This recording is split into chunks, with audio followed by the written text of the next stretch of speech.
Is here in the studio, Assistant Professor of Iranian Studies at the Middle East Institute of Sakarya University. Mustafa, again, I'll always thank you for coming back into the studio.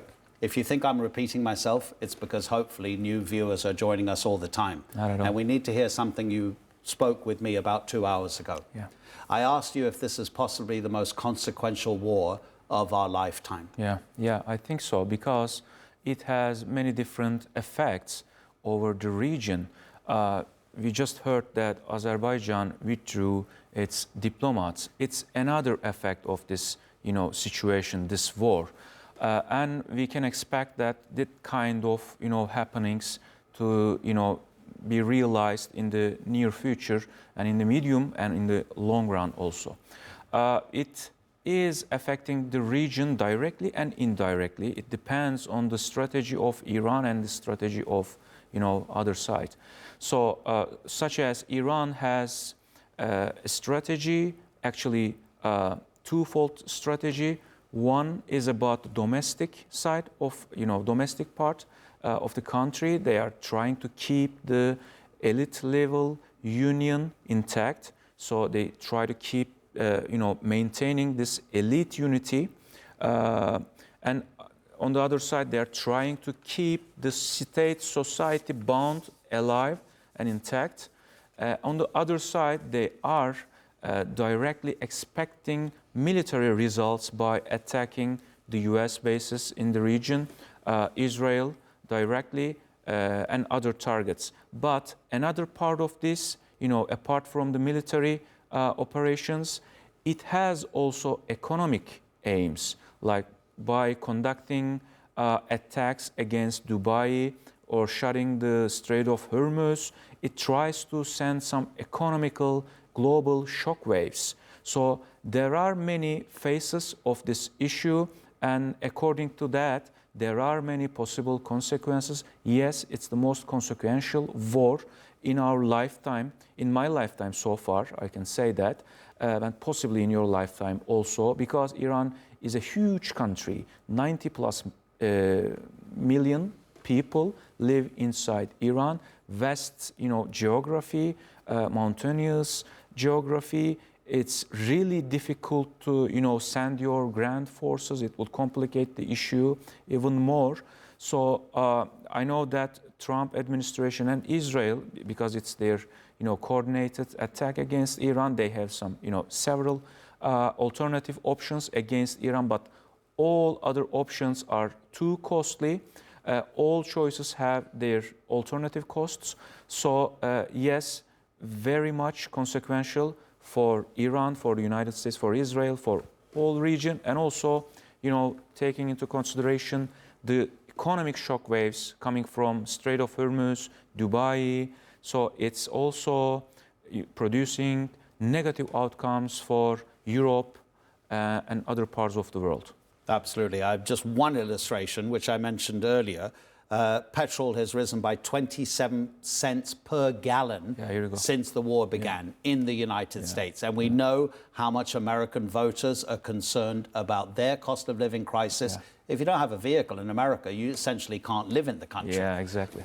I wanted to ask you about the fallout across the Gulf, whether or not the Gulf nations backed the start of America's campaign against Iran.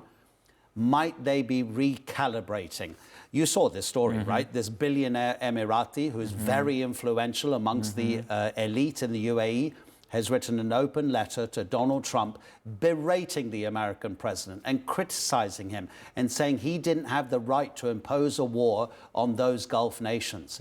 Some people think there'll be a recalibration, but surely the Gulf nations have no other options. Without the US as their ally, they have no overall protection. They're trapped effectively, aren't they? They are trapped, exactly. They are really in a very tough situation right now, because they invested heavily in the US protection against Iran. But for the last couple of years, actually Saudi Arabia and Iran normalized their relations. And Qatar and Iran also, they have been enjoying good relations. So and Iran, yes, they have this issue about the islands in the Gulf, but all in all, they didn't have an existential problem with each other, UAE and Iran, I mean, and Kuwait and other parts of the Gulf. However, this relatively, good relations pattern also fractured here.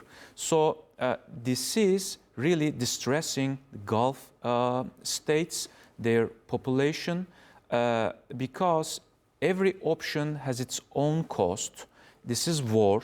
You don't have, cost-free option. You don't have an easy, exit from this war. Yes, I believe they are recalibrating because they see that Iranians' missiles are coming more and more. They are under pressure with this, constant missile attacks against themselves. So this is very distressing. And, considering the 98% of Dubai's economy actually is based on non-oil sectors. It's about, commercial, finance. It's about human flow. So this is really important because when you, shake the position that Dubai sits on, it will produce some very negative economic outcomes for the global economy also. So this is really a difficult situation for the Gulf countries. They are indeed trapped.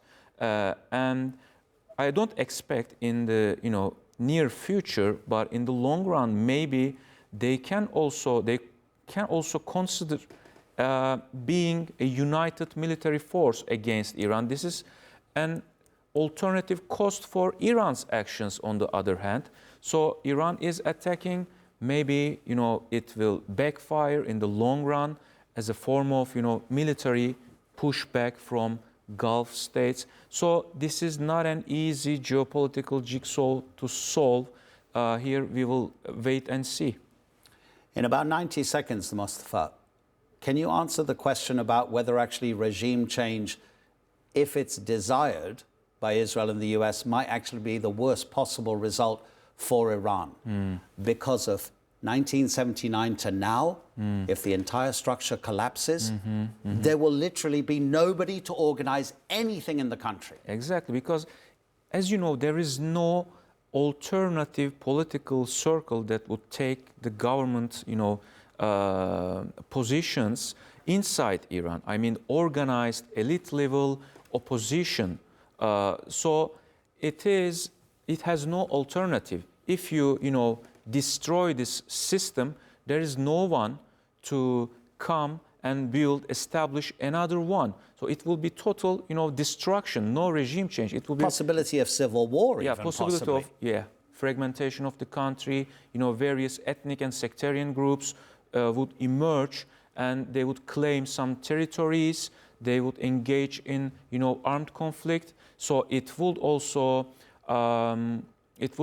invite other parties, outside of Iran, other countries to, involve this chaotic picture, because Iran's fragmentation or division would produce very negative outcomes for the surrounding region also. So it will be a total chaos. The actors would be unable to manage or contain this possible chaotic picture.